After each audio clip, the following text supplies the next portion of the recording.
So you've no doubt heard about the horrific accident that happened with one of my RAC patrolmen last week, Andrew Barrett. To tell you about that story, let me hand you over to Andrew.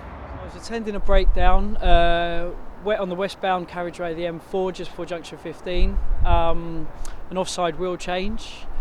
I was down at the front of the vehicle just pulling my wheel chock out, heard the impact of two vehicles colliding, jumped up to find my van and the vehicle that hit it coming to rest, the vehicle that hit it in lane 1 and 2 of the motorway, and my van coming to rest on its side.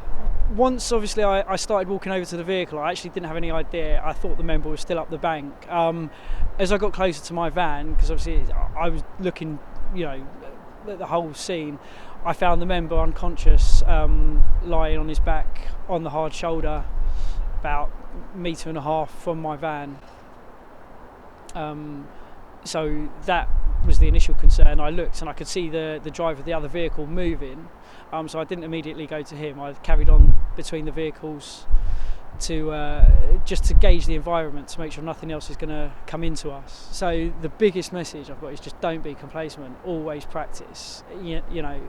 The position of the van, make sure you've got your phone in your pocket ready, because if your van does get pushed into a scenario, you're not going to be able to get back to it to get anything out of it. So yeah, it's just don't be complacent and just practice what we're trained to do.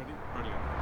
So as you heard from Andrew, breaking down on the side of a motorway is an incredibly scary experience, and it's an incredibly dangerous experience as well. And that's why here at the RAC we're campaigning for motorists, when they see these incidents, or indeed anyone working at the side of the motorway, to slow down, make space in lane, and then move on past the incident.